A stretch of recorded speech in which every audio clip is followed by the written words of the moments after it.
Hello and welcome back to Dracula, but in Baltimore and a fish tank. Today we are reading from Mina Murray's journal, dated 6 August. Another 3 days and no news. This suspense is getting dreadful. If I only knew where to write or where to go, I should feel easier.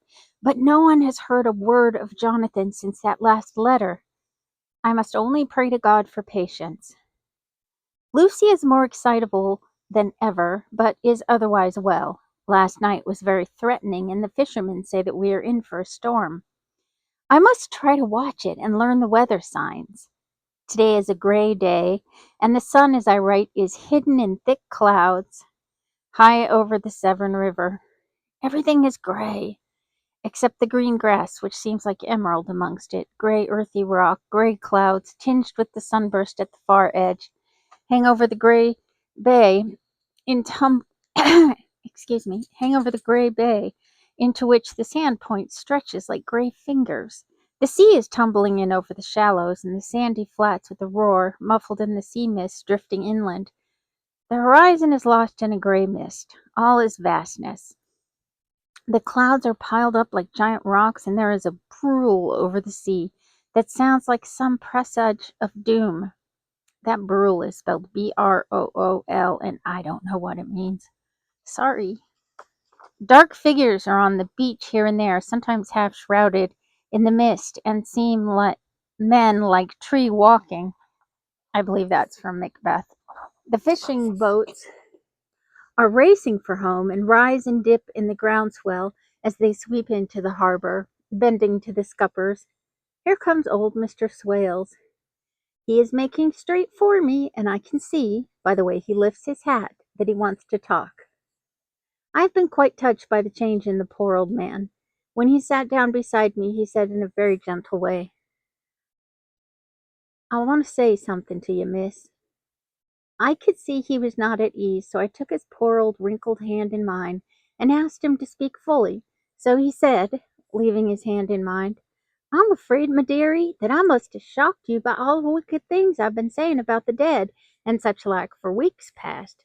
But I didn't mean them, and I want you to remember that when I'm gone. We odd folks that be daffled and with one foot abaft the crook heel don't altogether like to think of it, and we don't want to make skirt of it, and that's why I took to making light of it, so that I'd cheer up my own heart a bit. But Lord love you, miss, I ain't afraid of dying, not a bit. Only I don't want to die if I can help it. My time must be nigh at hand now, for I be old, and 100 years is too much for any man to expect, and I'm so nigh it that the odd man is already whetting his scythe. You see, I can't get out of the habit of caffing about it all at once. The chaffs will wag as they used to. Some day soon the angel of death will sound his trumpet for me. But don't you duel and greet, my dearie," for he saw that I was crying. "If he should come this very night, I shall not refuse to answer his call. For life be, after all, only a waiting for something else than what we're doing, and death be all that we can rightly depend on. But I'm content, for it's coming to me, my dearie, and coming quick. It may be coming while we be looking and wondering. Maybe it's in that wind out over the sea that's bringing with it loss and wreck and sore distress and sad hearts. Look! Look!" he cried suddenly. "There's something in that wind and in the host beyond that sounds and looks and tastes and smells like death. It's in the air. I feel it coming. Lord, make me an answer cheerful when my call comes." He held up his arms devoutly and raised his hat. His mouth moved as though he were praying. After a few minutes' silence, he got up, shook hands with me, and blessed me and said goodbye and hobbled off. It all touched me and upset me very much. I was glad when the Coast Guard came along with his spyglass under his arm. He stopped to talk to me, as he always does, but all the time kept looking out at a strange ship. "I can't make her out," he said. "She's a Russian, by the look of her, but she's knocking about in the queerest way. She doesn't know her mind a bit. She seems to see the storm coming, but can't decide whether to run up north in the open or to put in here.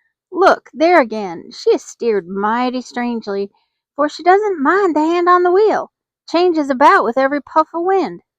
We'll hear more of her before this time tomorrow." And that is the end of that entry in Miss Mina's journal. A lot going on. I always say that, but there always is a lot going on. I guess we'll find out more about this ship very soon, but I think we might already have an idea of what's going on.